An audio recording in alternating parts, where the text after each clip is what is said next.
Video by Emmanuel Isaiah Smith. Hello, good afternoon.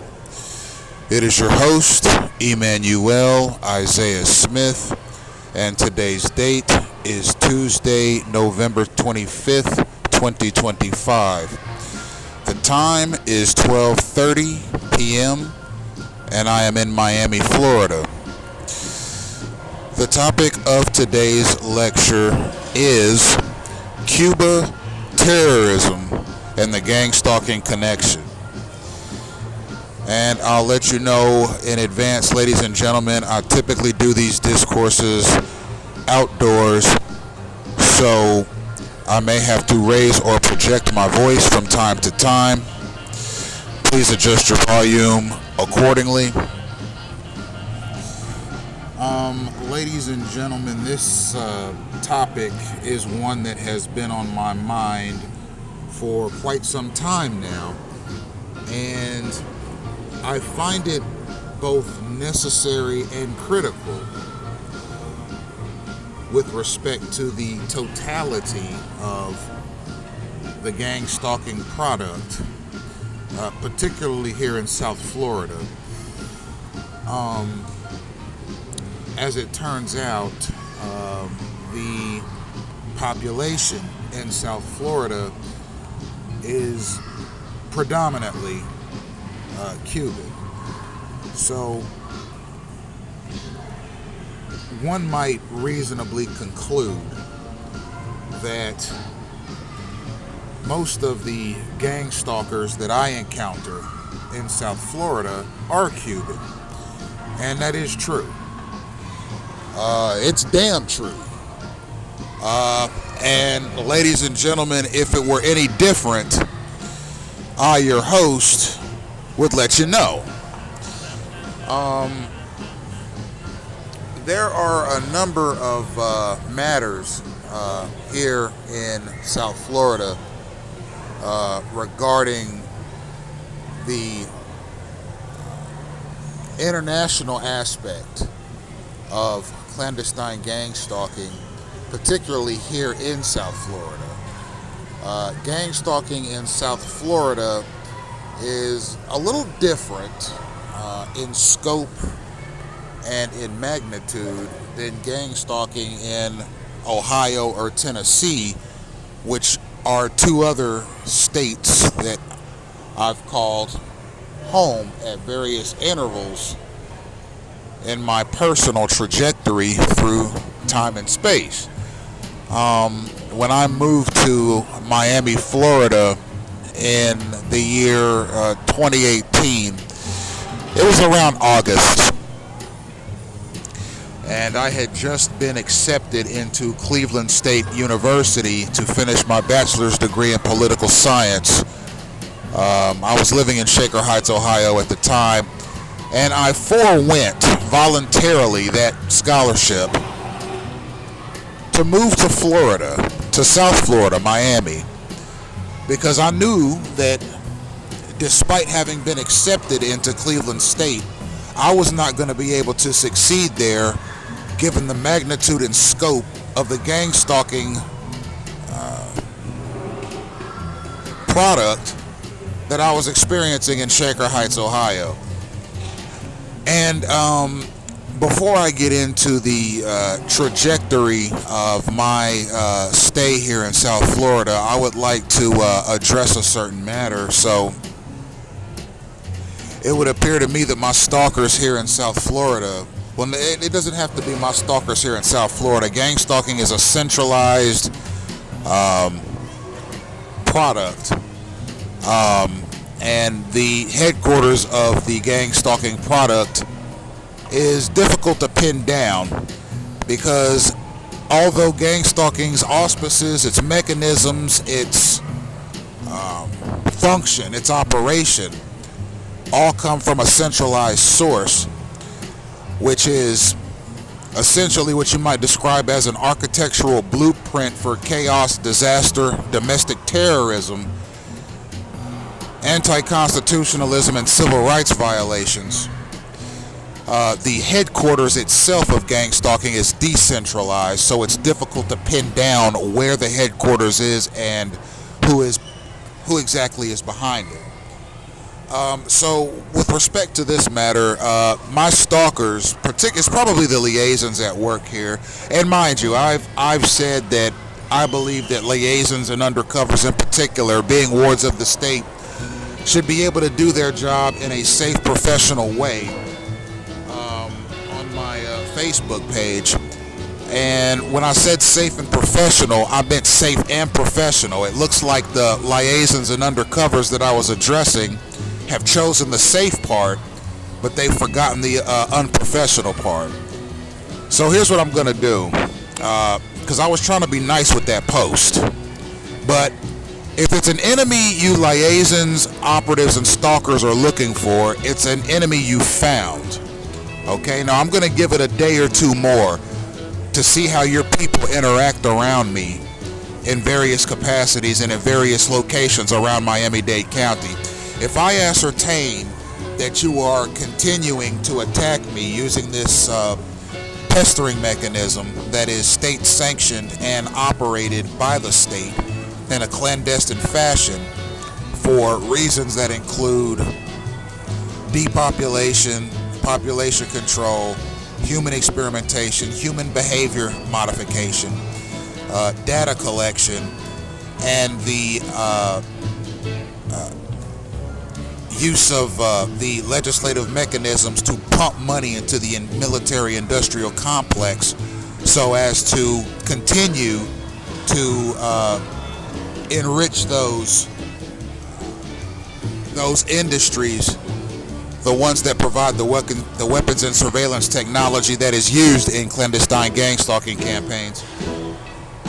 And ladies and gentlemen, mind you, I've said it in previous discourses as well. Gang stalkers are not the brightest bunch. Their orchestrators may have some intelligence, but the stalkers themselves, the ones that the targeted individual runs into on a daily basis, are not terribly bright. And that's across the demographic spectrum. I'm not calling Cuban people stupid or illiterate. I'm saying that gang stalkers themselves are useful idiots. And that goes for stalkers across the country. Okay, so I'm going to address the liaisons and undercovers like this. Okay, I was trying to be diplomatic, and I remain diplomatic in my words. Ultimately, it's like this. I said on Facebook that I hope you can do your jobs in a safe and professional way. Okay. I suppose that some of you, because you are wards of the state operating in an undercover capacity here in South Florida, that you can conduct yourself any way you please and essentially be protected from any prosecution, punishment, consequences, or recourse because you're wards of the state operating in an undercover capacity. I can promise you, ladies and gentlemen, that these discourses are being heard. These lectures I do are being heard. They're being heard around the world. And I don't think that humanity in general is inclined to side with the kinds of people who would go undercover as wards of the state and use a state-sanctioned harassment, attack, germ spreading, and general thuggery protocol to pester people at will because it gives them a thrill or a sensation of being above the law and of being above their fellow man. I don't think people are inclined to side with people who conduct themselves like that, whether or not they're wards of the state. So I'm trying to be nice to you. I'm trying to be diplomatic to you. I'm trying to be gentlemanly to you. But I'm going to tell you something, and this is to you liaisons, you undercovers, and you stalkers all together. I am going to withdraw diplomacy and go back to lambasting you as zoo animals if you continue conducting yourself the way you are around me. Okay? I don't care if you're Cuban. I don't care if you're African. I don't care if you're Caucasian. I don't care what race you are. If you conduct yourself like a zoo animal around me, I'm going to call you a zoo animal, and I continue to do so. All right? A lot of you are very unprofessional, and you are annoying, and you are tantamount to state-sanctioned pesterers that collect a taxpayer check to basically, you're not investigating anything, you're just running around pestering people. And I think that's unfortunate. I hate that the taxpayer's dollar is going into your pockets to do what you do. And quite frankly, you yourselves are useful idiots, and a lot of you work on behalf of other useful idiots. Okay? And while I'm thinking of it, and mind you, ladies and gentlemen, I got a little sidetracked from the Cuban connection here, but I'm going to issue another statement to some people that I addressed the other day, including undercovers, liaisons, and stalkers. All right, I'm of the mindset that these Shaker Heights boys that I keep mentioning, okay, you all are still around, and I'm going to keep calling you out until you punks leave, and I don't see your presence or experience any of your silliness in the form of clandestine gang stalking any further. I'm tired of seeing you. I'm tired of seeing the people that you're sending around me, and I'm going to keep calling you out until you get your asses on somewhere. A lot of you are married with kids and have occupations. You ought to be ashamed of yourself being a middle-aged man participating in this thuggery and getting caught. Quite frankly, I hope that's what you remember about this experience, is the guy that you have had on your mind for 25 years, despite you having families and children and obligations and so forth to commit to, that I still dominate your mind, and I haven't laid eyes on any of you for 25 years. So I think that's sad that I'm still on your mind that much after 25 years, and you got caught by me. I saw you, and you know what? You all need to get lost. And tell that coach of yours to get lost too. You know exactly who I'm talking about, because he's probably doing some of that garbage with you. And the Church of Jesus Christ of Latter-day Saints, I know that a number of you have instigated acts of thuggery, domestic terrorism, and attacks against my person, particularly over the past 6 months. I know exactly who it was, and I know exactly what ward they belong to. It's going to be the Beaver Creek ward of the Dayton, Ohio stake, and the Kettering ward of the Cincinnati, Ohio stake of the Church of Jesus Christ of Latter-day Saints. I think you guys need to go back to your sacrament meetings and doing your prayer meetings and reading your Book of Mormon and doing your best to make it back to your God when you leave this earth, because you using this signaling mechanism, this pestering mechanism, this organized harassment and attack mechanism against me is only going to end up making you, your families, your communities, your churches, and your God look horrible. So, having said that, we're going to get back to the lecture. Ladies and gentlemen, I am in a territory of the United States that is predominantly Cuban. Now, I've always found that to be a bit odd, given the Cuban trajectory through history in this country, that one of the most sought after, luxurious, and populated counties in the United States is predominantly Cuban. I mean, this is a Spanish-speaking county that we live in, and ultimately, there's apparently in the United States 3 million persons of Cuban descent here, and you have to look at this phenomena a bit sideways, especially in my estimation, because quite frankly, the United States, okay, since 1776 has been an English-speaking entity that bills itself as a constitutional republic and a democracy. And I just found it a bit strange when I first got here in 2018, having forewent an opportunity to go to Cleveland State University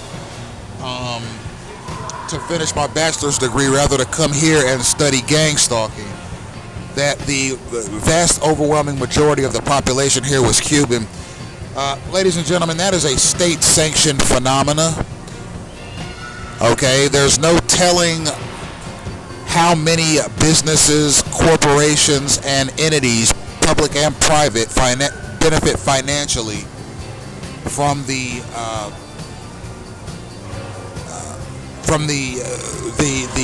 population of the citizenry of Miami-Dade County going from Caucasian and/or Jewish to Cuban in a 40-year period.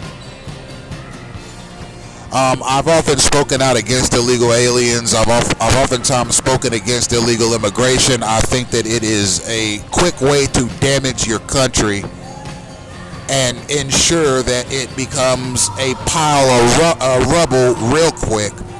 And I think we've seen that in parts of California, Texas, and Florida, actually, which are hotbeds for illegal immigration. And, you know, given the scope of illegal immigration in this country, apparently it's not much of an issue to our elected officials. I mean, since the 1970s, which is, I mean, it's been over 50 years now, we have seen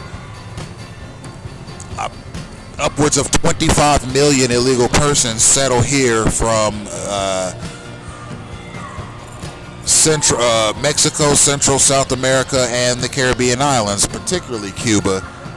And apparently, despite having what the U.S. federal establishment bills as the world's strongest military, or the world's greatest military, or being an innovator in technological research and so forth. I mean, you have all these trillions of dollars of resources going into innovations in technology, and you can't seal the border.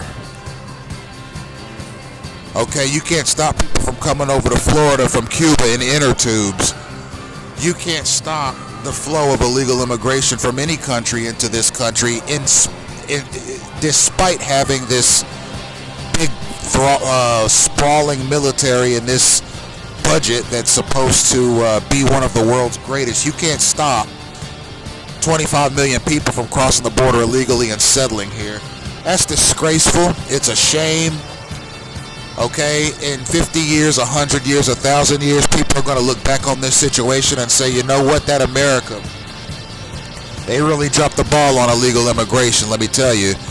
Okay, you got more illegal immigration here in the United States than probably every other country in the world combined. And that's a shame, considering the fact that this, quote, superpower, or this world power, or this creditor nation doesn't have the innovative technology, the stratagem, or the will to seal the border and make sure that foreign persons who particularly come from countries that don't like America very much, okay, Mexico doesn't care for America very much, neither does Cuba, but you're allowing persons from those countries to migrate here with impunity at the expense of the taxpayer. And I think that's shameful. I think it's a disgrace. I think it's a national embarrassment. And having lived in Miami, Florida for going on 9 years now, I can identify with the truth, the reality that Cubans don't care for America that much, or American people. And, you know, I think it's a little bizarre that this very small country that has a communist ideology, who essentially modeled its government after the Soviet government, and is essentially a client state of the Soviet Union and Russia, the People's Republic of China and the Russian Republic. Okay, I think it's a shame that that country has been able to essentially incubate the United States with a population of people who don't like the United States. And it shows in various capacities. And we'll get into some of the more telling elements of that reality here shortly. But I want to make it clear that so So you have a country that's 95 miles off the coast of South Florida. Okay, this country was used as essentially a missile pad during the 1962 Caribbean crisis, otherwise known as the Cuban Missile Crisis, during the Cold War between the United States and Russia. Cuba is a client state of China and Russia, and probably to a lesser degree of North Korea and Vietnam. Now, I'm going to say this. As countries, China, Russia, Vietnam, okay, North Korea, Iran, I think these countries are in and of themselves beautiful countries, and they have very intriguing histories, and they have very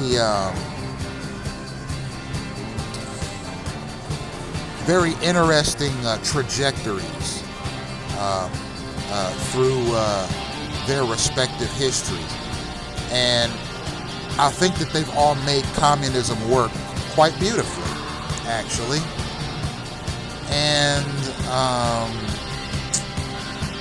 I see it as a misfortune on the global scale that the United States has vilified these countries as much as it has. Ultimately, I think the United States could learn a thing or two from these countries with respect to how to run an effective military and an effective national security element. Ladies and gentlemen, Cuba is a client state of Russia, China, and various other communist actors. And that's not to say that that's anything bad or good on the side of the actors that are essentially the political masters of Cuba. I mean, you have to understand, Cuba, before it adopted the Soviet communist style of government, it was on the verge of an internal collapse. And it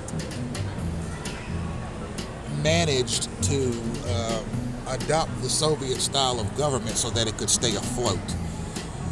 And I found it a bit strange that a country that for many decades was illegal to visit, illegal for persons of that country to come here as well.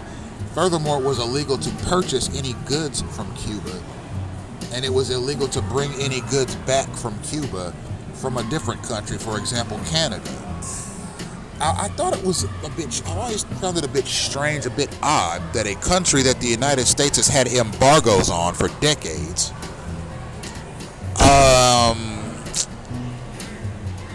and restrictions on tourism and restrictions on visitation, etc., etc. I mean, for a while in this country, you couldn't even get a passport if your intention was to visit Cuba. And it just makes me feel like, how is it that a country that the United States was so skeptical of, particularly after the Cuban Missile Crisis, has now become the majority in one of the United States' most sought-after counties?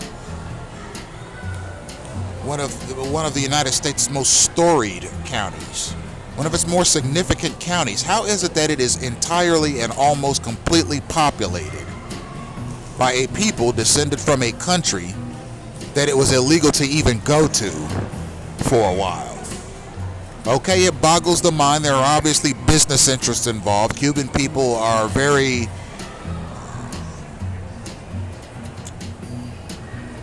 humble when it comes to the jobs that they take, so there's a fairly high rate of employment here in Miami-Dade County among Cuban persons, but there are also a lot of persons who have been sent here from Cuba and who are affiliated with the Cuban government that participate in terrorism, that participate in murder for hire, that participate in human trafficking schemes, that participate in wire fraud and all kinds of financial crimes, that participate in espionage, and various data and privacy intrusions, that participate in various spying operations for the Cuban government in such a way so as to jeopardize the very the very existence of the persons that they're spying upon. Okay, a country that is majority English speaking, a country that is majority descended from Anglo and Saxon persons, a country that has an African American population of 13%, a country that has a military presence in at least 200 countries around the world in various capacities, a country that has a gross domestic product in the trillions, several $trillion, a gross national product in the trillions, several $trillion, a country that has a population that identifies mostly as Christian. I don't believe that most Americans are devout Christians. I don't believe that most Americans go to church every Sunday. I'd say maybe 15% of the American population go to church every Sunday. I think a lot of Americans identify as Christian because the religion or the idea of a sacrificing deity named Jesus Christ makes them feel good. It makes them feel safe. It makes them feel better about being a human. It makes them feel better about their afterlife. But I think that's where it ends for most Americans. I don't think most Americans are devout Christians or church-going Christians. However, the Miami-Dade County is now populated to the tune of, if I'm not mistaken,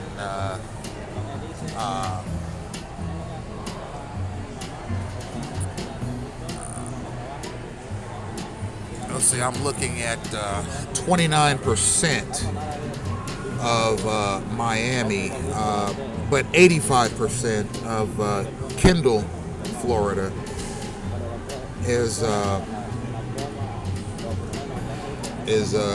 of Cuban origin. Miami-Dade County is 60% Cuban. Hialeah is 84%. Westchester is 81%. Coral Terrace is 79%. West Miami is 78%. University Park is 77%. Miami Lakes is 85%. Kendall, Florida is, if I'm not mistaken, 85%. So Miami-Dade County, rather than the city of Miami, is about 60% Cuban in origin. A stark and very, it's a staggering statistic given the fact that this island that is 85 miles off the coast of the United States has been able to populate this county in such a way over such a short period of time, 40 years, to take over an American county by a foreign-speaking international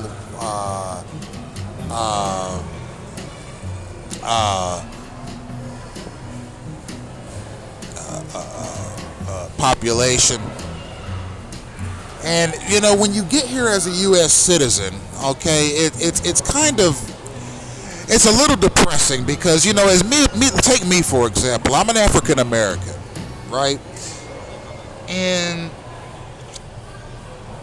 you know, I realized that in all likelihood I had both maternal and paternal ancestors that lived in this country as slaves at some point, and I probably come from generations of them that have lived in this country over the past 600 years.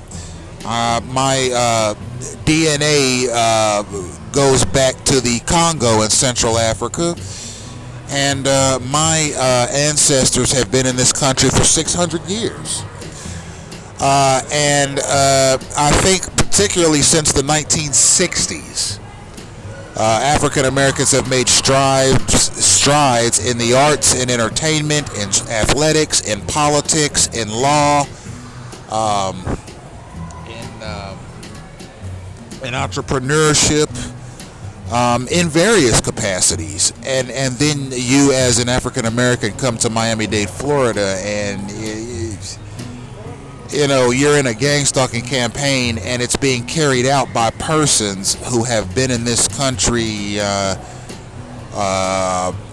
for 75 years tops. So you have a people who have been here for 75 years using clandestine signaling mechanisms, state-sanctioned murder mechanisms, state-sanctioned attack and state-sanctioned germ spreading, espionage, and other mechanisms against a person whose ancestors have been here for 600 years. So think about that for a second, ladies and gentlemen. In Miami-Dade County, you have persons whose ancestors have been in this country for 600 years being routinely pestered in a signaling mechanism, okay, and attacked using that same signaling mechanism by people whose ancestors have been here for only 75 years. 600 years puts African Americans over Cubans with respect to seniority. Now, who's more respected in the United States? Cuban people or African American people? Probably Cubans, because Cubans have a higher rate of employment than African Americans. They have a higher graduation rate, and they have a lower incarceration rate than African Americans. So even though African Americans have been in this country for 600 years, they have produced at least one American president, a couple of Supreme Court justices, a slew of politicians, a ton of actors and entertainers who have essentially changed the way acting and entertainment and music is done in this country, and have influenced American culture in ways that no one thought even imaginable, even 100 years ago, okay, are being systematically attacked by a group who have been in this country for about 75 years. So that is a discrepancy that I find to be stark and horrible.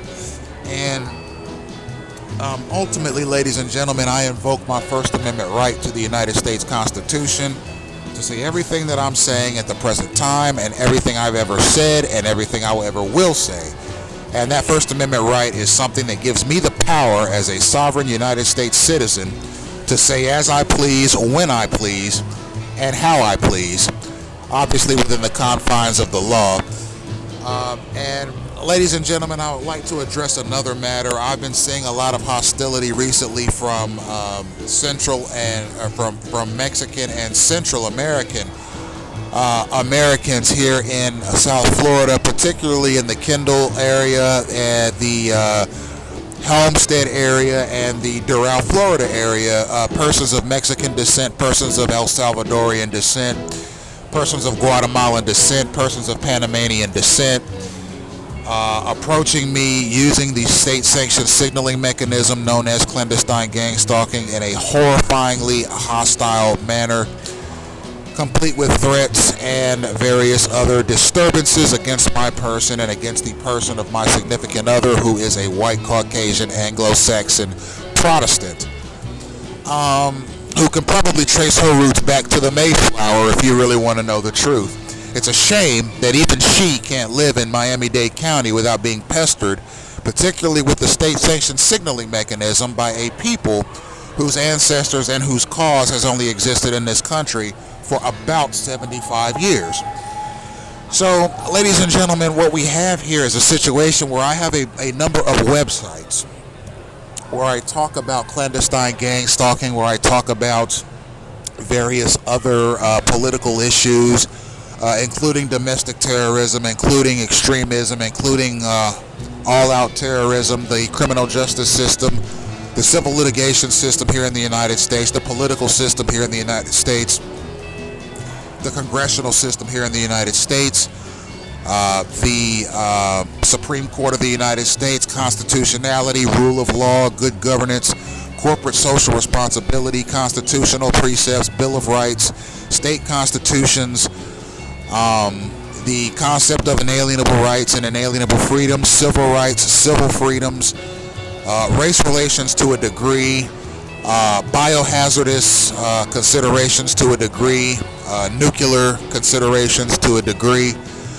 the college situation here in the United States, news, politics, world affairs. I talk about a wide variety of effects on my project, but my main focus, ladies and gentlemen, as you may have noticed, Is clandestine gang stalking the quintessential crime and political conundrum, indeed the American cataclysm and catastrophic embarrassment of legislative and epic proportions of the 21st century, ladies and gentlemen? And because the mainstream media, Congress, the religious establishment, the consumer advocacy establishment, and other establishments that you would expect to take the lead on this sociological conundrum called clandestine gang stalking have failed to take the lead on this sociological conundrum called clandestine gang stalking. I, your host, Emmanuel Isaiah Smith, am going to take the lead on this sociological conundrum called clandestine gang stalking.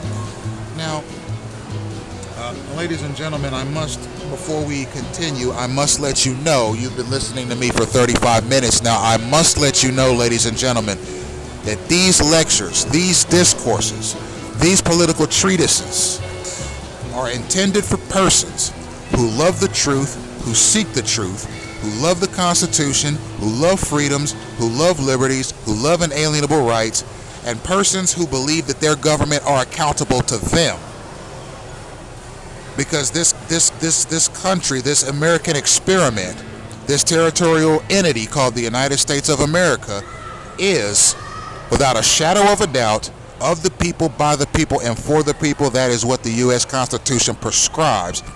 So something very buffoonish, something very thuggish, something very deleterious, something very degenerate, something very ignorant, something very hostile, something very violent, something very biohazardous, like clandestine gang stalking, gets implemented into the U.S. legal code on the coattails of national security legislation, so that the military-industrial complex can be fed $2 trillion a year of your taxpayer dollars to purchase the weapons from weapons manufacturers, particularly those weapons that are used in clandestine gang stalking campaigns, those weapons that allow for espionage, for biohazardous attacks, for invisible attacks and so forth, with like various microwave or gamma ray or ultra low frequency or unseen weapons, the data interceptors, the GPS interceptors, the Stingray devices, Vercator, Gyrotron, Hydrogel,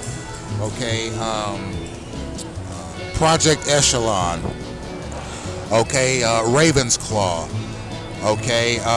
SIGINT, black satellites, drone technology, smart dust.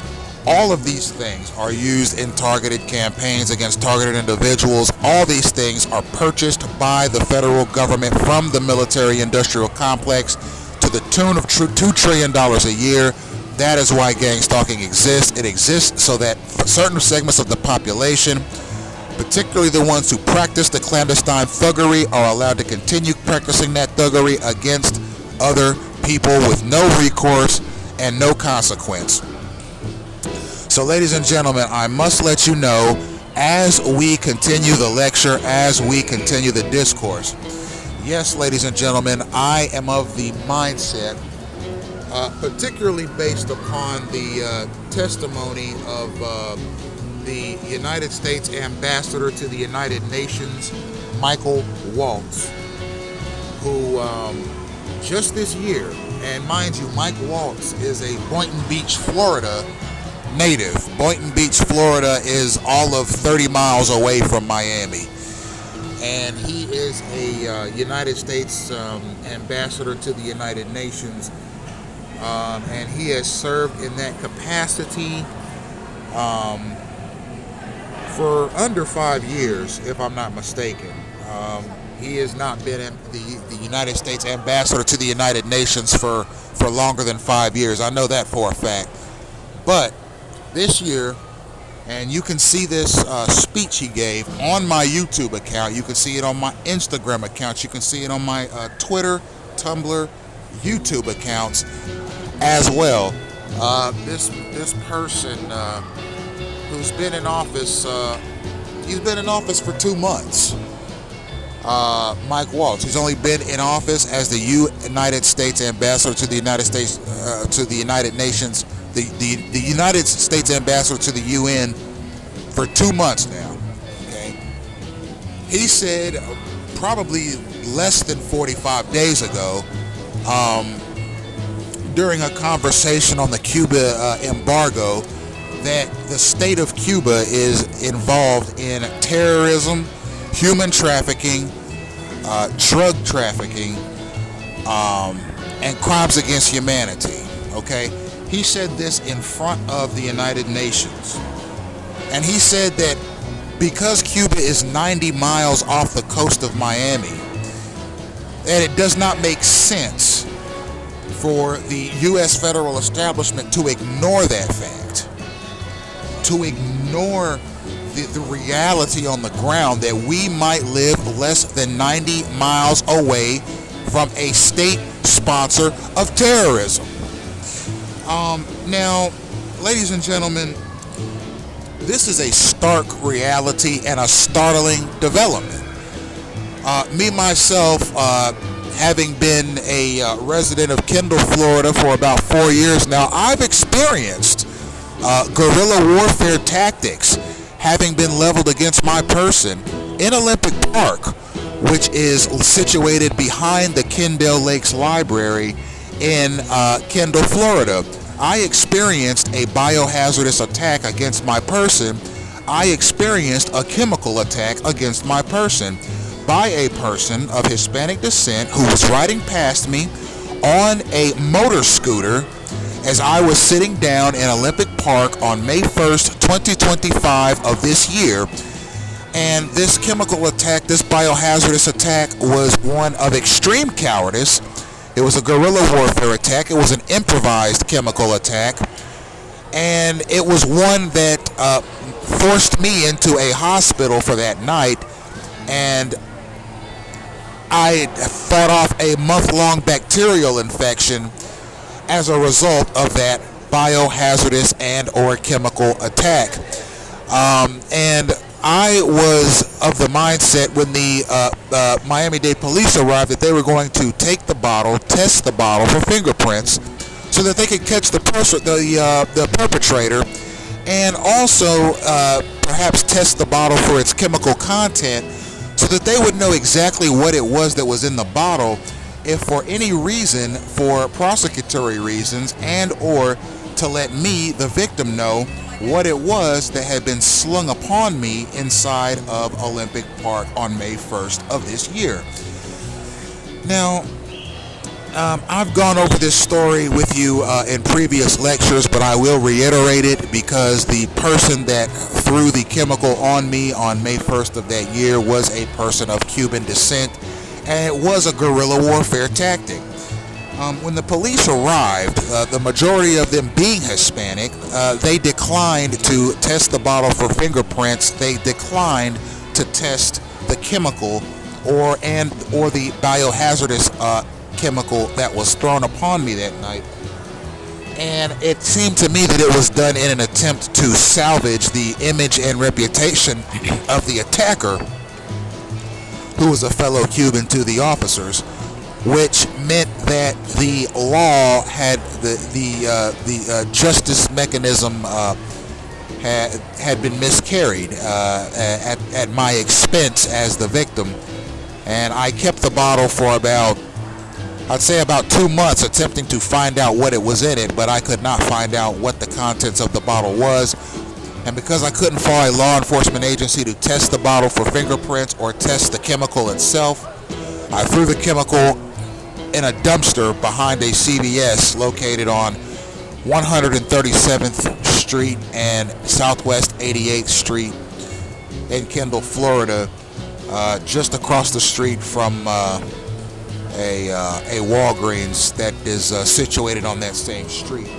So I know what it's like to have a guerrilla warfare tactic leveled against my person by a person who probably does not speak the same language that I do. And I also know what it's like to have law enforcement officers refuse to investigate the matter out of fear of making a compatriot, or rather a racial compatriot, look bad. And ladies and gentlemen, I must also reiterate that when I talk about Cuba being a state sponsor of terrorism, I'm going off of my own experiences And I'm going off of the testimony of Mike Waltz, who is the United States ambassador to the United Nations. Now, you may ask yourself, Smith, what are your experiences with terrorism with respect to the Cuban state? Well, I'll tell you exactly what it is, and we're going to tie in the Gangstalking connection to that as well, because believe it or not, terrorists have become very adept in going from country to country, okay, recruiting people for its cause.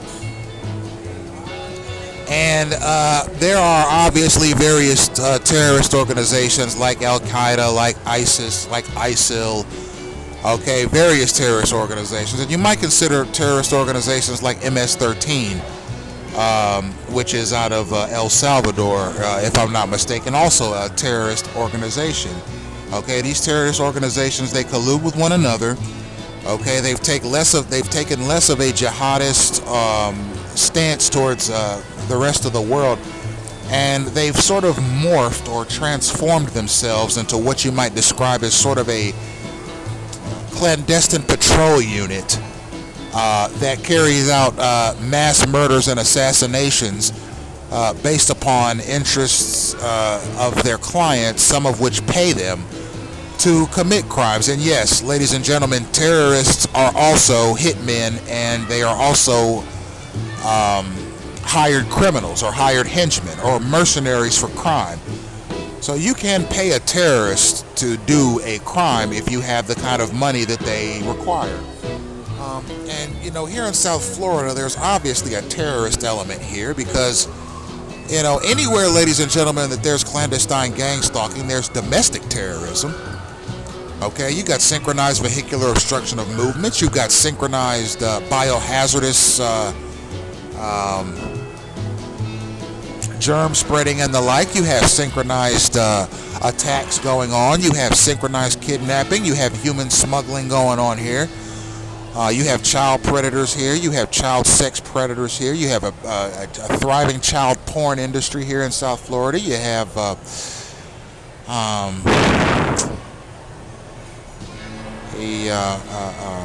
street gang epidemic here in South Florida. You have a thriving dope epidemic. You have illegal aliens. You have human smuggling here. You have cartel activity here that's connected to all kinds of cartels throughout Mexico, El Salvador, Colombia, Cuba, Venezuela, Argentina, Paraguay, Uruguay, the Dominican Republic, Puerto Rico, Bolivia, Peru, Chile, Panama, Bolivia, Brazil,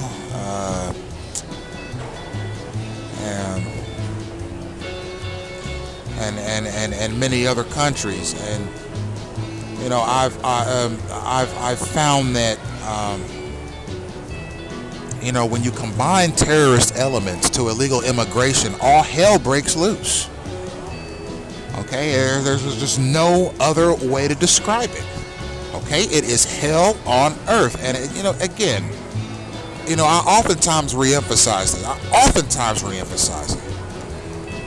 Okay, not excluding Hawaii and Alaska. Okay, all 50 states in the United States Union are essentially stewies and clients, dummy puppets of the national security apparatus in this country and the intelligence apparatus in this country. And I and my significant other, Lori, know it. I mean, 50% of the time, I'm ducking and dodging gang stalkers, and the other 50% of the time, I'm helping my significant other, Lori, duck and dodge gang stalkers. It's a shame, because she could probably trace her roots back to the pilgrims that came here from Britain, France, and Germany. Okay, she is American to her core, and she loves her country. She's a true patriot, despite being a targeted individual. Okay, she is a very faithful, committed, loyal, and patriotic woman. And I have to spend 50% of my day, every day, for the past 5 years that me and her have been together, helping her to dodge gang stalkers. Okay, how do you think that makes her feel? Okay, a tax-paying United States citizen, a retired citizen, a former church matron, the mother of a prominent pastor here in South Florida, a woman that has dedicated her entire life to family and country and her God. She has to go about her years ducking and dodging state-sanctioned thug mechanisms, disease spreading, hatred, ignorance, sabotage, violence against her person. Okay, verbal and physical abuse against her person. She can't walk down the street without seeing synchronized vehicular obstruction of movement. Okay, she can't do anything because she's a targeted individual, despite being a loyal, committed U.S. patriot. Okay, now me, on the other hand, I experience more of this than I believe she does, although sometimes it's difficult to tell. As I often say, gang stalkers are thugs, idiots, baboons, and cowards, and that's across the demographic and socioeconomic spectrum. And they participate in a state-sanctioned thuggery mechanism that is capable of harming men, women, and children. So ultimately, ladies and gentlemen, the proof is in the proverbial pudding. Okay? I can't follow her around with a camera 24 hours a day and pick up every instance of clandestine gang stalking that she experiences. But I see a lot of it, and it's shameful that this country, okay, has allowed such a thing to persist for so long. Okay, ladies and gentlemen, this program started in the 1960s as a way of disrupting the activities of the Ku Klux Klan, the Black Panther Party, and the American Communist Party. Okay, it was an FBI-sponsored program. It was financed by the taxpayer. It was signed off on by the Pentagon, and it operated for nearly a dozen years as a disruption mechanism to the members of those groups, because the federal establishment saw those groups as politically subversive. And at the same time, we have the Cuban Missile Crisis happening. And there's not much attention on the Cuban population of the United States. What I'm saying, ladies and gentlemen, is this.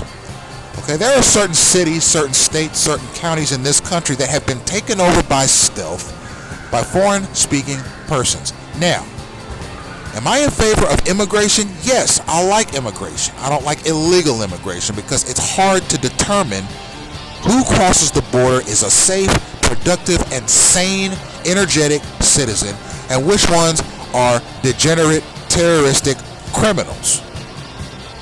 Okay? It's difficult to say, ladies and gentlemen. It's difficult to know, ladies and gentlemen. It's something that you have to know. It's something that you can only know upon a thorough vetting process. Okay? How much does it cost to close the damn border? Okay, we had a president that was very committed to that.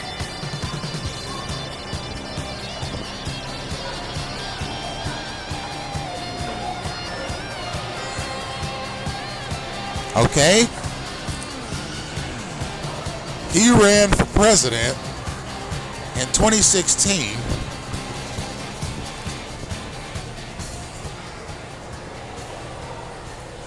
on a platform of conservatism,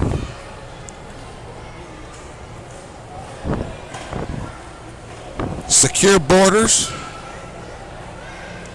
okay, being tough on crime, being pro-education, being pro-business, being pro-wealth, being having a strong national defense apparatus and mechanism. Okay, and sealing the border, building the wall, okay, making America great again was his platform. And he won that election based on those platforms, and then when he tried to build the wall, it just everything collapsed right up on top of him. Everything collapsed right on top of him. As soon as he tried to start building that wall, everything collapsed on him. Everything.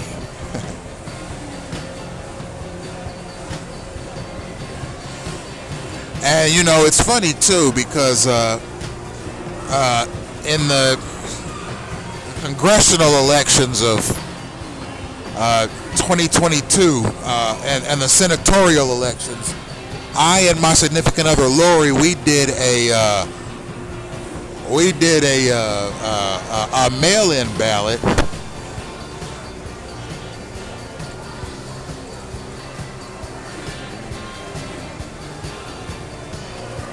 And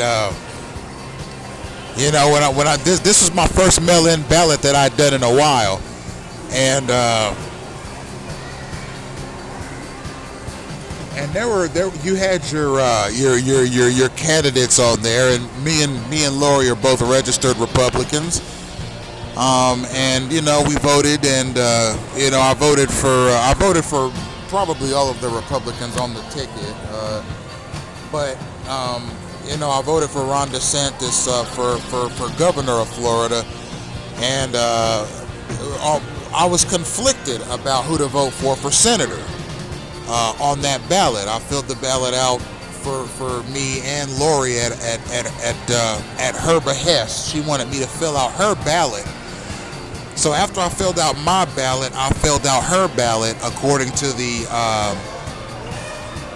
her preferences present on the ballot, and when it came down to it,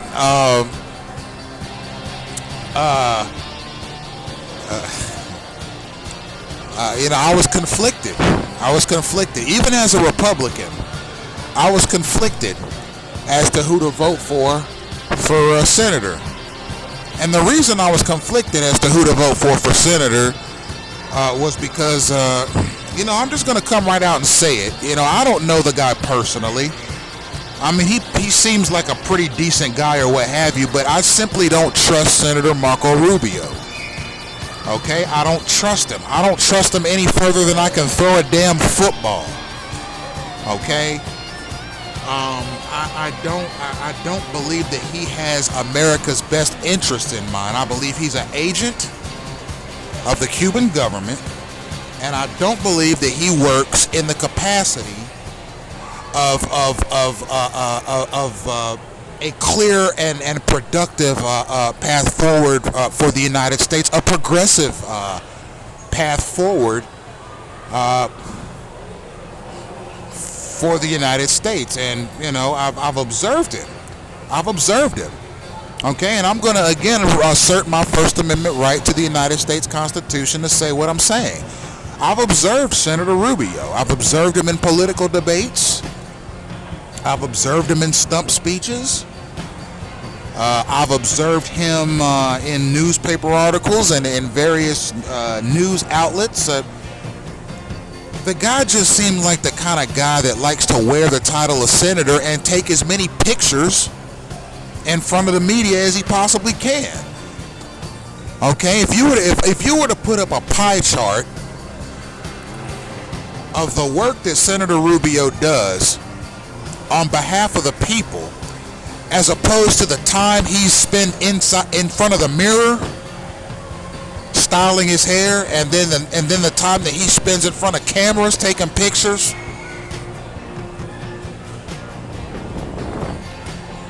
okay, you would see probably about a 1% slice of that pie chart, which is him doing work on behalf of the people in the interest of American sovereignty. And the other 99% he's spending in front of the mirror, putting on makeup, styling his hair, and getting ready for a photo shoot somewhere for some newspaper. Okay, that's what I think of that guy. Okay, but despite that, I voted for him grudgingly, because I don't believe that my mail-in ballot would have been counted if I didn't. Okay, those mail-in ballots go to the Miami-Dade Board of Elections for processing. Okay, those ballots are looked at by a number of persons who are of the same ethnic background as Marco Rubio, which is Cuban. And my fear was that if I checked off a box of if in the senatorial part of the ballot, if I checked off any box other than Marco Rubio, I feel like my ballot would have been ripped up and thrown into the trash can. I don't think it would have been counted. Okay, I don't believe that my ballot would have been counted if I had not voted for him. So that I could actually have my ballot counted, I voted for him. Not because I wanted to, okay? Not because I thought that he would be a good steward of the law. I mean, he hasn't even said anything about clandestine gangstalking. He hasn't even said anything about Cuba being labeled as a terrorist state by the U.S. ambassador to the United Nations. He hasn't said anything about all the dope trafficking coming out of Cuba. He hasn't said anything about all the human trafficking coming out of Cuba. He hasn't said anything about the terror cells that operate right here in Miami-Dade County.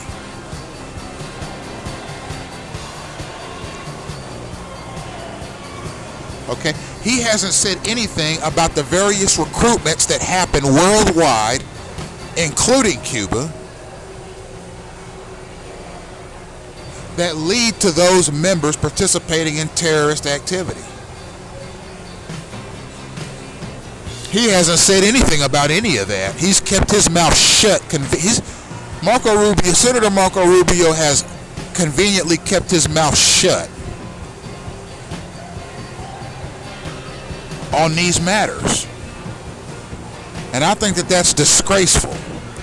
Because if I remember correctly, he's a second-generation Cuban American. That means whatever happens in Cuba with respect to what happens here in the United States should be of the utmost importance to him. Okay? The U.S. ambassador to the United Nations just went in front of the UN and said that the state of Cuba is a terrorist actor and is complicit in human smuggling, drug smuggling, and various other crimes that are horribly corrupt in nature. Okay? Our own Secretary of State, who Donald Trump generously appointed because the man don't have the qualifications for Secretary of State. Okay? President Trump appointed him Secretary of State, and he has not one single time mentioned that situation. And even after Mike Waltz, the U.S. ambassador to the United Nations, made that declaration in front of the United Nations, Senator Marco Rubio has still not said a damn thing about it. And I'm disappointed. I'm disappointed because, you know, how much charity and how much compassion am I expected to have as a United States citizen born and bred for persons who come into this country illegally, okay? For persons who have made no effort whatsoever to assimilate with respect to learning the English language, to persons who look at me and immediately want to attack me, not because because of something that I've done, not because I'm attacking them, but because they have been signaled to do it by a third party. Okay, how much compassion am I expected to have as a United States citizen for such persons? I mean, like I said, ladies and gentlemen, I have experienced horrible levels of hostility against my person from the communities of the Mexican community and the Peruvian community and the El Salvadorian community of Homestead, Florida. Okay, I don't know who's feeding them their information. Okay, but yes, I do. I have a website on blogspot.com where I talk about illegal aliens into the United States. That website has been up for probably 5 years now.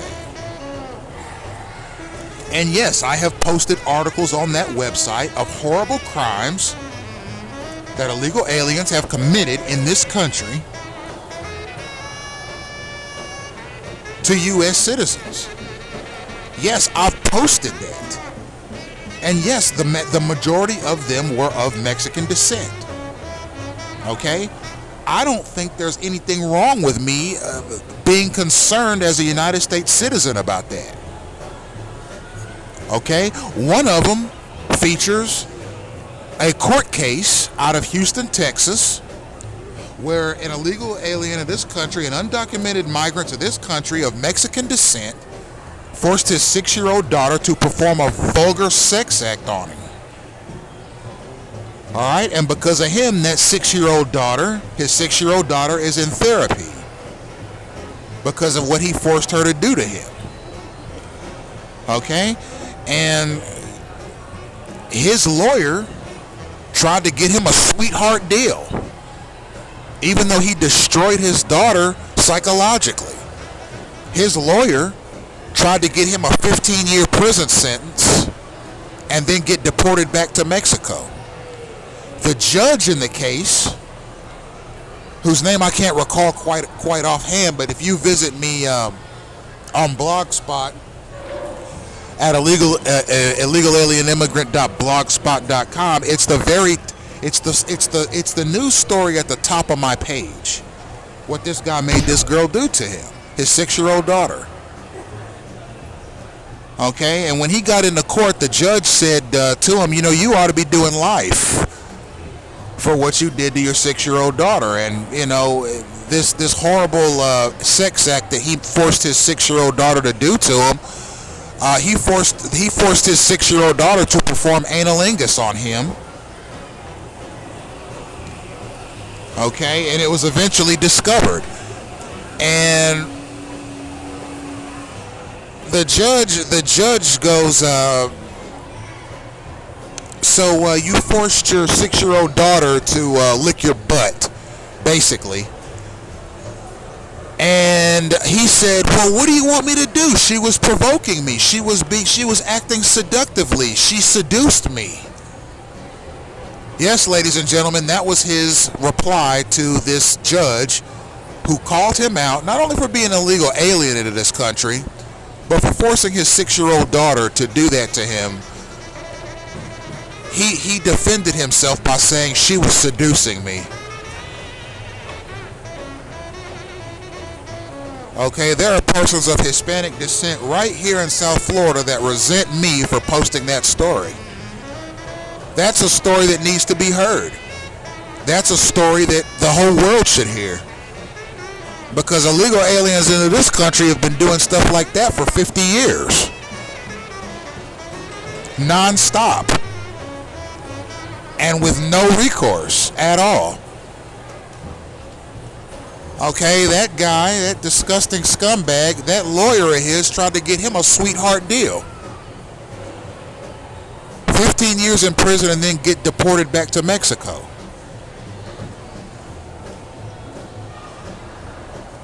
All right. But the judge said, no, we're going to try and try this for life. But I'm not sure exactly how the case has transpired. None of the news channels are carrying it. That's a headline story right there. But none of the newspapers are carrying it.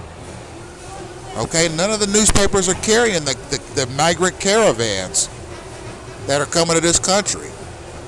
All right, none of the news media are carrying the stories of displaced Cuban refugees paddling their way to this country on kayaks and settling here. And not only that, but treating the native people here like garbage. Okay, as I said earlier, my ancestors, my family history in this country goes back 6 centuries.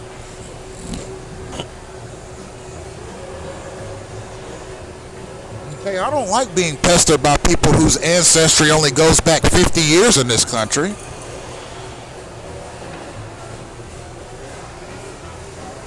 All right, it don't make me feel safe as an American, so that's why I put it out there. Yes, Cuba is a state sponsor of terrorism. All right, and this terrorism includes weapons and arms dealing on the black market. Okay, the assistance in terroristic training camps, the assistance in the production and use of explosive weapons, including RPG-7s. Okay, it includes the manufacture and sale of explosives to black market groups, the manufacture and sale of AR-15 weapons and AK-47s, modified fully automatic assault rifles, handheld explosives like grenades and Molotov cocktails, the manufacture of body armor for terrorist missions, urban war planning and guerrilla warfare tactics training, the manufacture of grenade launchers, the manufacture of nuclear and semi-nuclear weapons, the manufacture of illegal handguns with serial numbers scraped off of them, and sold to local thugs in Miami-Dade County for any number of terroristic or semi-terroristic acts of domestic thuggery, and the manufacture of propaganda pamphlets encouraging persons of Cuban descent to join terrorist organizations. And it boggles the mind, ladies and gentlemen, because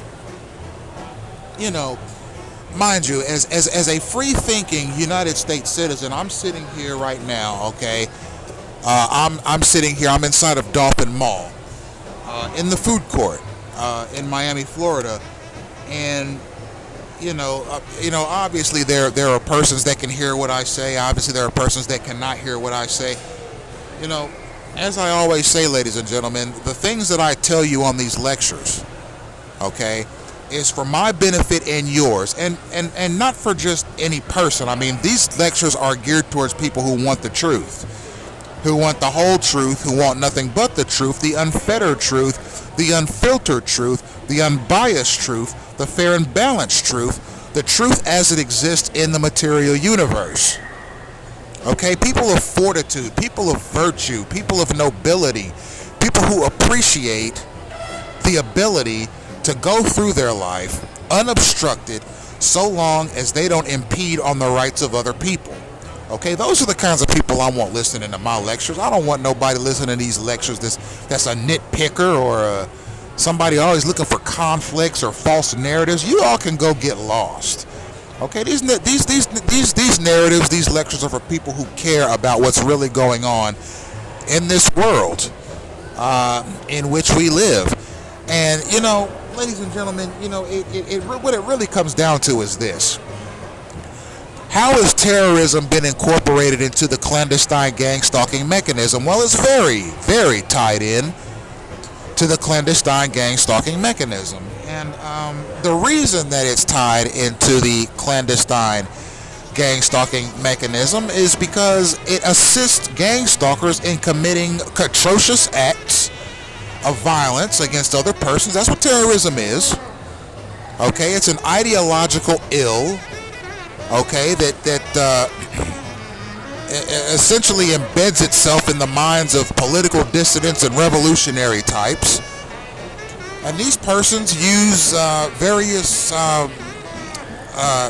weapons and tactics and various stratagem that they learn over the years from various actors and state sponsors of terrorism to commit atrocious acts against persons.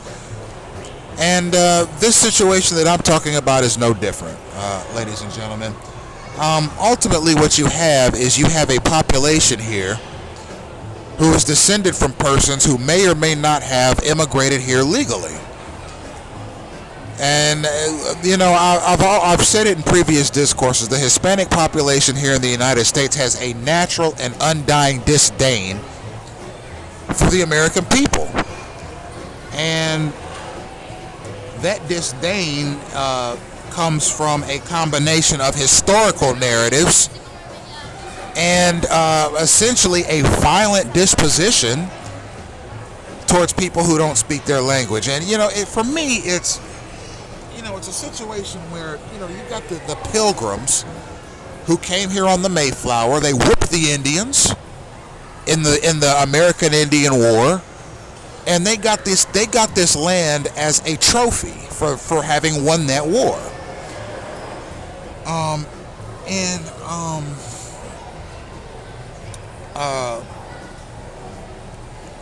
So you can't argue with the settlers, okay?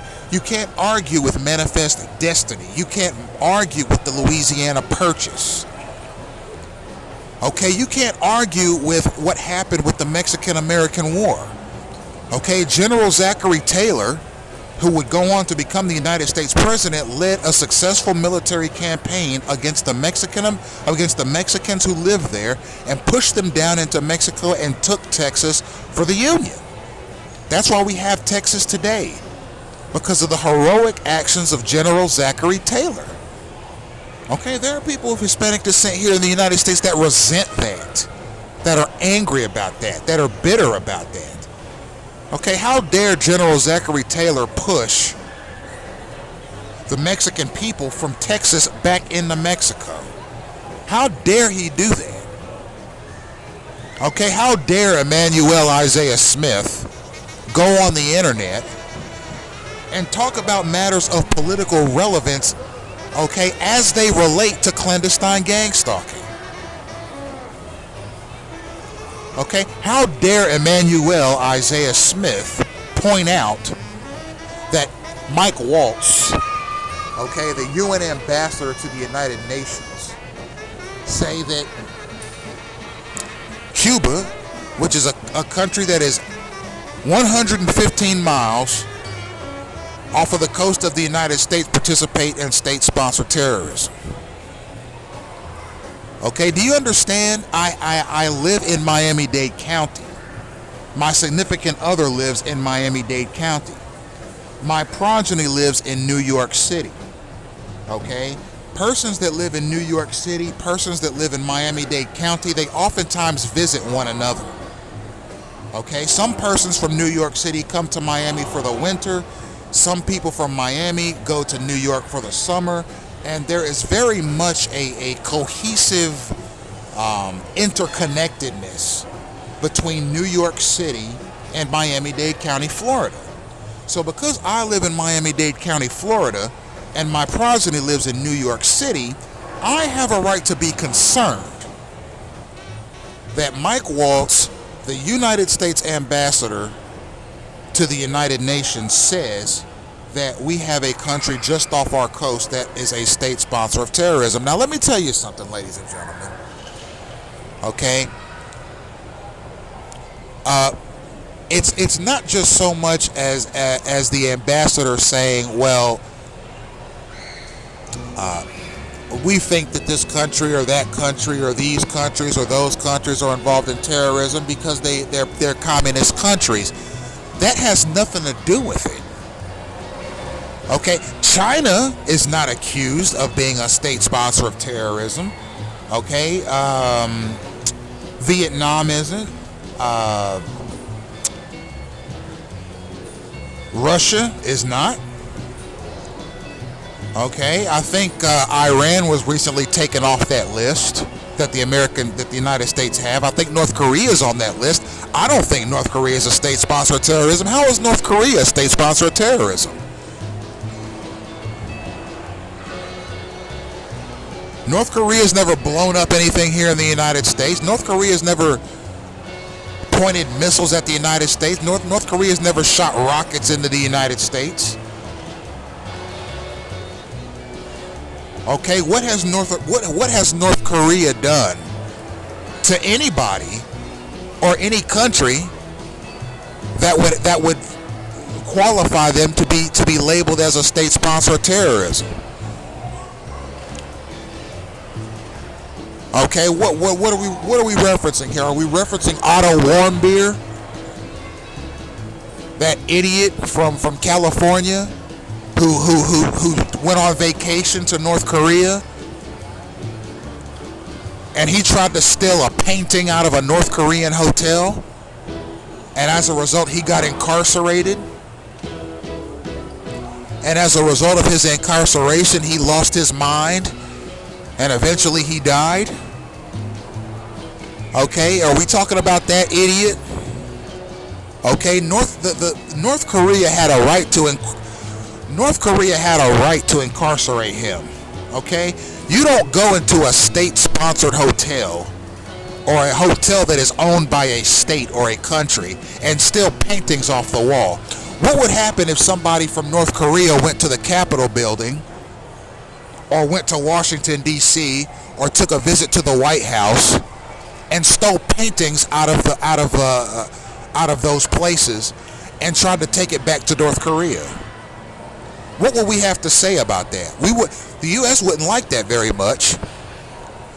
And likewise, the North Koreans didn't appreciate Otto Warmbier going to North Korea on vacation and stealing paintings off the walls in the hotel he was staying in.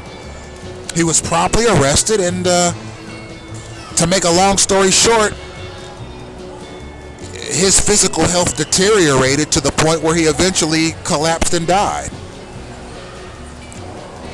Okay, that was a very stupid thing for him to do.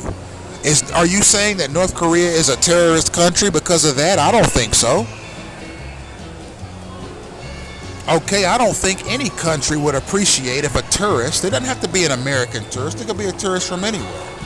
I don't think any country in this world would appreciate a tourist coming to that country, going to a nationally owned establishment and stealing paintings off the wall. I don't think any country would appreciate that. Okay, is North Korea a terrorist country because of that? No, it's not a terrorist country because of that. Okay, does North Korea use gang stalking on its citizens? Okay, does China use gang stalking on its citizens? Does Russia? Does Iran? Does Saudi Arabia? Does Afghanistan? Does Pakistan? Does Vietnam?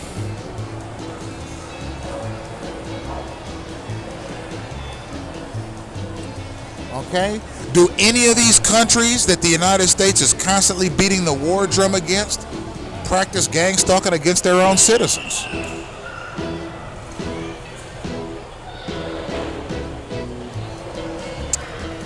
Okay, I doubt it. You don't like these countries. Okay, our federal establishment doesn't like these countries because they don't do much business here. Okay, they're not Christian enough. All right, a lot of these countries keep tight controls on the Church of Jesus Christ of Latter-day Saints, which is obviously an international espionage. It's obviously an international espionage entity. Okay, and if you'll notice, the U.S. federal establishment typically labels countries who either don't allow the Church of Jesus Christ of Latter-day Saints to build temples in that country, or countries that keep tight controls on the Church of Jesus Christ of Latter-day Saints, or people who just simply reject the church and don't let them in altogether. A lot of these countries who reject the Church of Jesus Christ of Latter-day Saints are oftentimes labeled as hostile, threatening, or terroristic, because the Church of Jesus Christ of Latter-day Saints is an espionage entity and is a component of the U.S. Department of Defense. Okay, that's why I oftentimes say the Church of Jesus Christ of Latter-day Saints is complicit in clandestine gang stalking. It has to be. Okay, it has more members that are employed by the Departments of Defense and Department of Justice per capita than any other religion in the world.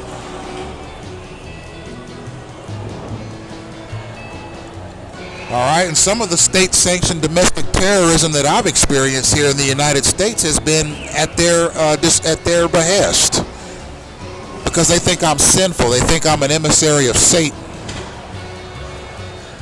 They think I'm a devil-worshipping guy that doesn't have enough reverence for Jesus.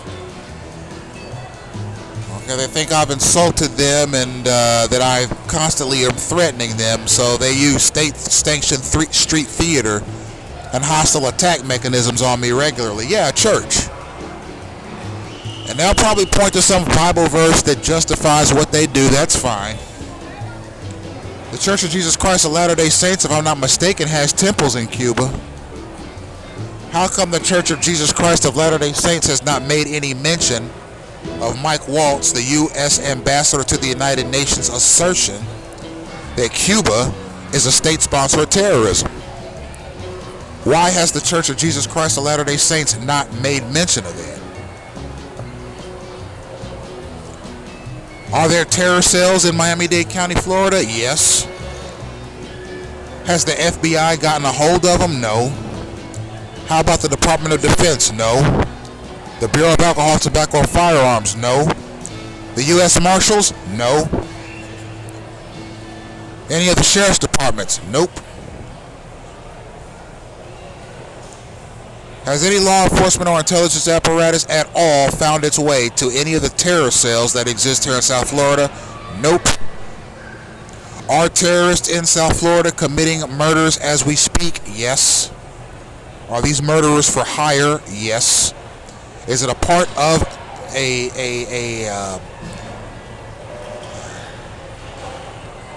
cabal that includes gang stalkers? Yes. Do gang stalkers and terrorists have anything in common? Yes. Do they share signals with one another? Yes.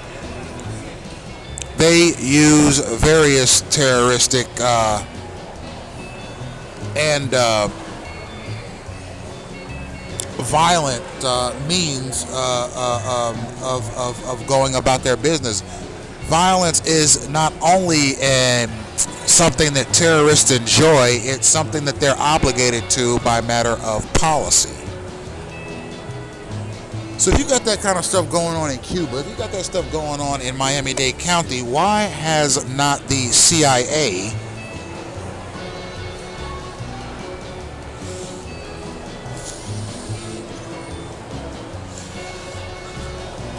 gone and investigated that?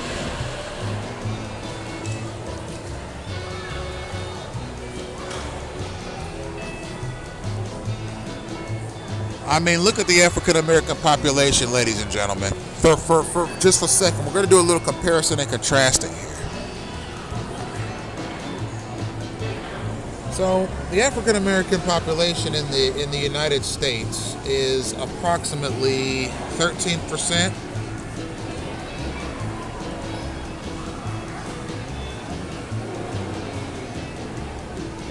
%14. Half of that 14% is in jail.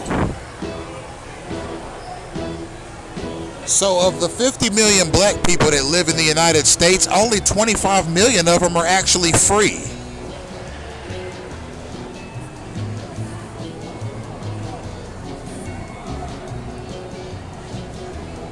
So let's do some comparison and contrasting. I'm going to pull up a statistic right quick.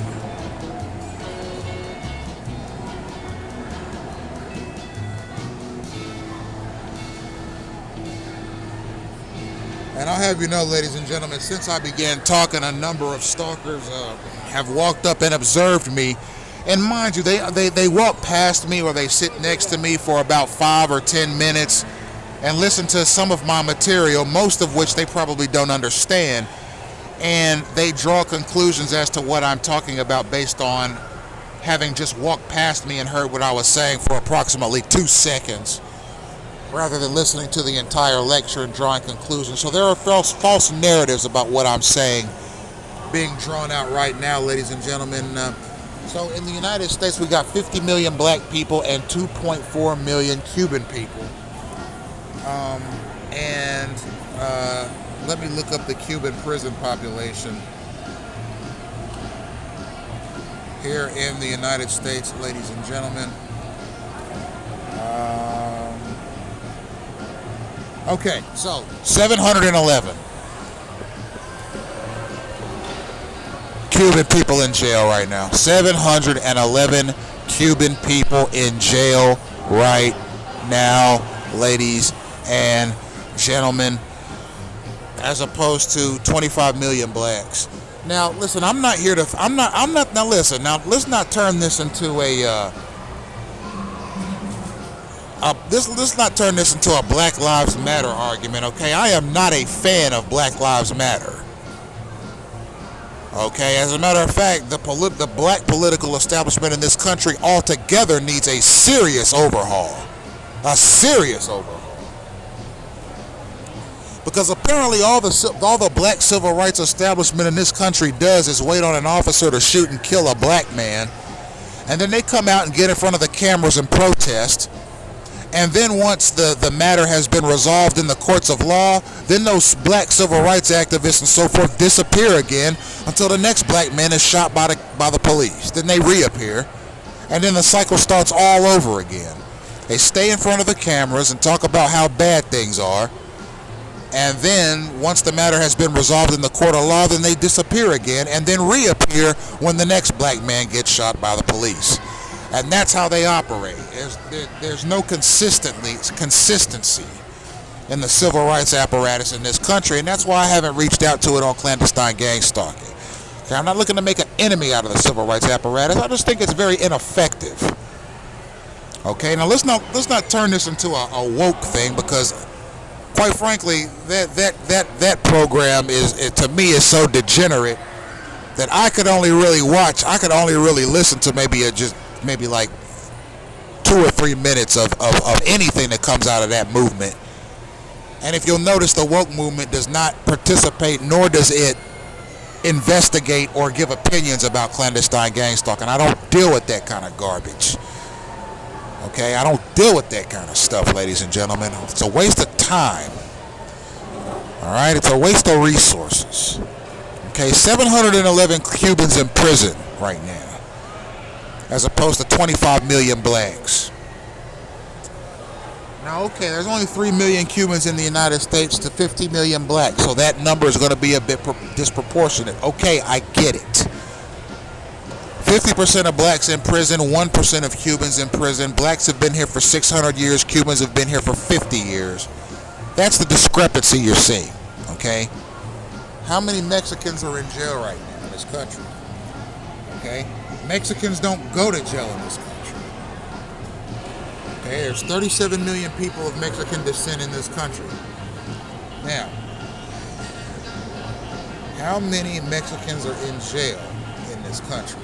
That's what I want. 254,000. 254,000 Mexicans in jail. 254,000 Mexicans in jail right this minute today, ladies and gentlemen. 254,000 Mexicans in jail out of 37 million. Okay. Now let's look at blacks again. We look at the African American population in the United States. We'll say 40 million blacks. 40 million blacks in the United States. So black people in this country outnumber Mexicans by about 4 million people. How many African Americans are in how many African Americans are in jail right now? Ladies and gentlemen, let's do a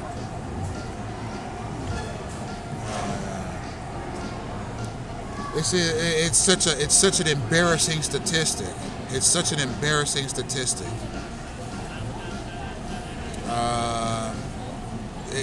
The statistic is so embarrassing that okay, I think it's 3 million. Now here's the thing, ladies and gentlemen. I myself am not in favor of criminally minded black people being free. I am not a person that looks at black people and says, you know what, I think black people should just all be free. No, if you're a black person and you're criminally inclined, or you participate in thuggish or degenerate behavior, you should go to jail. Especially if you participate in violent crimes. You should go to jail, and you should go to jail for a long damn time. Okay, I'm anti-violent, not pro-violence. That's why Cuba haven't been designated as a terrorist state concerns me, because terrorism is rooted in violence. Okay, and yeah, terrorists use the gang-stalking mechanism. They use the same gang-stalking mechanism that liaisons, undercover operatives, and stalkers use. Yes, liaisons, undercovers, and stalkers use the same clandestine gang-stalking mechanisms as terrorists do. And they use them every day, and yeah, it's protected by the state. So yes, are you talking about state-sanctioned terrorism? Yes, you are talking about state-sanctioned terrorism, because the U.S. federal establishment has sanctioned terrorism in the United States, but not investigating it among the Cuban population of South Florida. You got terrorists right now with terrorist capacities in South Florida. United States Department of Defense, the Department of Justice, they're not actively investigating it. Okay, now I'm not a person that believes that black people should be perpetually free or not punished. Okay, because black people have had it, rough in this country, etc., since they were freed as slaves. I think if you're black and you commit a crime, particularly a heinous crime or a violent crime, you should go to jail.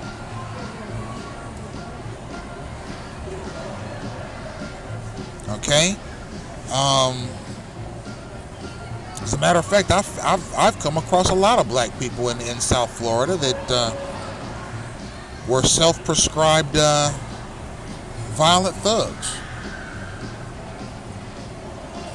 that I believe belonged in jail. Okay, I've met them in various capacities, and not just African Americans, but persons of various countries of black descent who have they bragged about their prison stints. Yeah, I did chain gang. Yeah, I was in solitary confinement. Yeah, I did 11 years. Yeah, I did 13 years. Yeah, I did 15 years. And it's like, man, all right, this dude's out and he's bragging about having been to jail.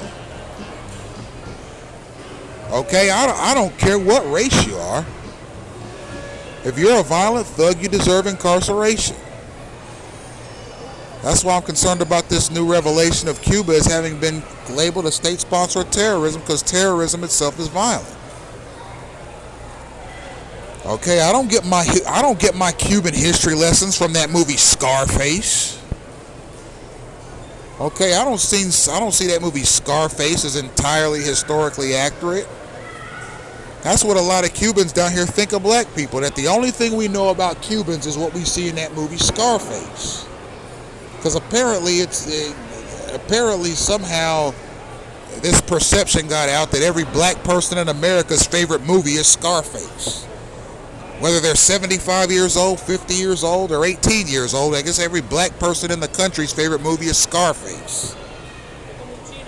All right, that's a racial stereotype, and I'm quite offended by it. I've seen the movie. I know what it's about. It's about a Cuban drug kingpin that got let out of Castro's prisons, and he migrated here and got a green card because he committed a murder, and then he used a dope he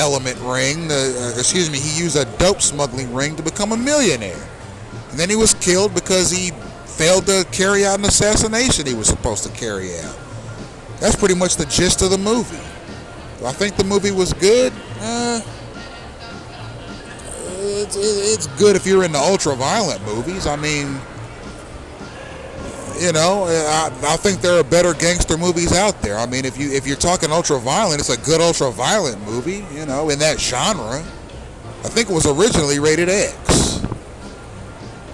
But I think that The Godfather and The Goodfellas and Once Upon a Time in America and Mean Streets, The Departed, okay, movies by Francis Ford Coppola and Martin Scorsese and persons like that, I think those are better gangster movies, more historically relevant to the trajectory of the United States of America, particularly its trajectory through time and space. Okay, I'm of the mindset that Scarface is more on the lower end of what you might call gangster movies. I mean, it's not got much of a plot. It's ultra-violent, etc., etc. I mean, it's interesting if you like Al Pacino movies, Michelle Pfeiffer really good in it. Mary Elizabeth Mastrantonio was good in it.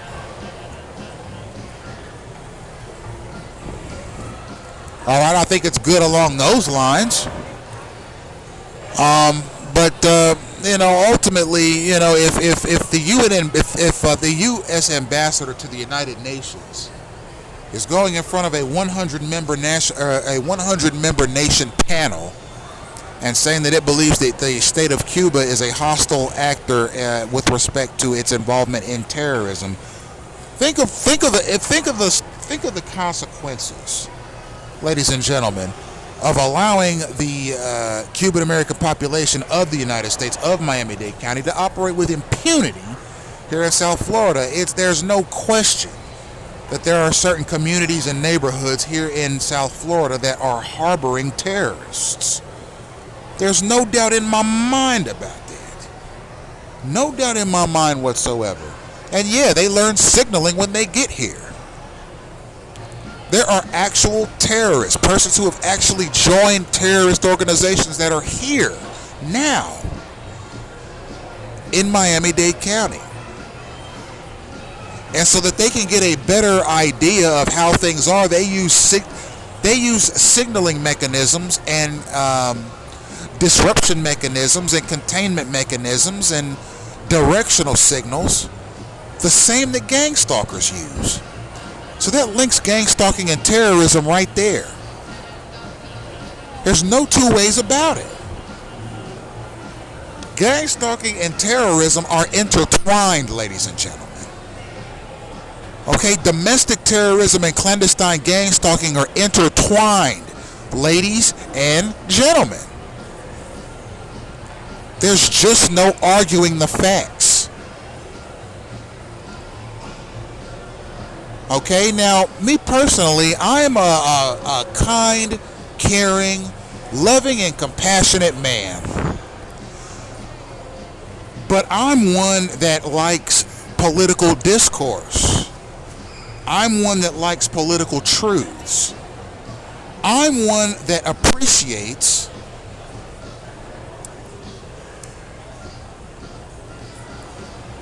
the unfettered truth. All right, you all remember those spaghetti western cowboy movies that Clint Eastwood used to act in? Okay, A Fistful of Dollars, The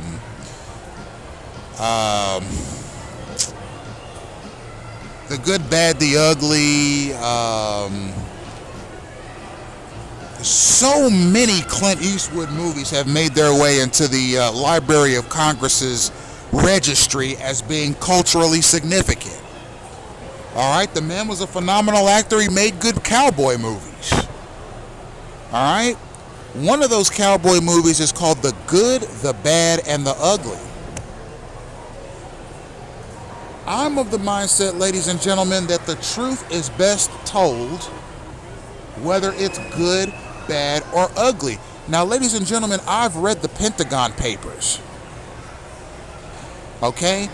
I know that this country, its federal establishment, its national security apparatus, its military apparatus, etc., its national news media, which I believe is now controlled by the national security apparatus in this country, they're allowed to lie to you, ladies and gentlemen. The Congress of the United States is allowed to lie to you if it feels it's in the interest of national security. So you can go along with the status quo. You can deny gangstalking's existence. You can deny the existence of terrorism. You can deny the existence of Jesus Christ, Peter, Paul, and Mary if you want to.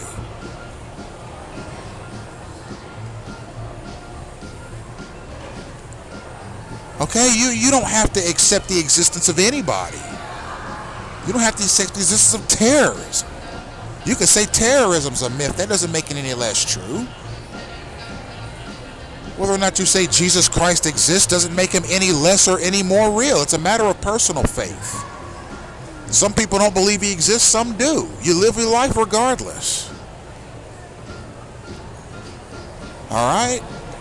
Now, ultimately, ladies and gentlemen, you have to look at organizations and institutions that are situated in Cuba in order to see the big picture. What are some institutions and organizations that are very big in Cuba right now that are also very big in the United States? The only one I can think of is the Church of Jesus Christ of Latter-day Saints. What the hell is the church doing in Cuba? And how come the church has not issued a statement as to what it thinks about what Mike Waltz, the U.S. ambassador to the United Nations, said about Cuba being a state sponsor of terrorism? What does the Church of Jesus Christ of Latter-day Saints have to say about that? It's situated in Cuba.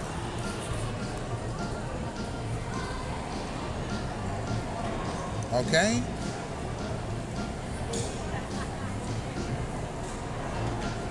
I mean, the Church of Jesus Christ of Latter-day Saints needs to be questioned about this. It's the only American-based institution that has a growing presence in Cuba. Is the Church of Jesus Christ of Latter-day Saints involved in terrorism? Is the Church of Jesus Christ of Latter-day Saints a terrorist organization? Okay, because terrorists look after each other. And notice how the Church of Jesus Christ of Latter-day Saints has not said anything about this revelation about Cuba being a state sponsor of terrorism. The Church of Jesus Christ of Latter-day Saints has kept its mouth shut. Why? Does the Church of Jesus Christ of Latter-day Saints help Cuba participate and get ready for acts of terrorism? Is the Church of Jesus Christ of Latter-day Saints itself preparing an act of terrorism?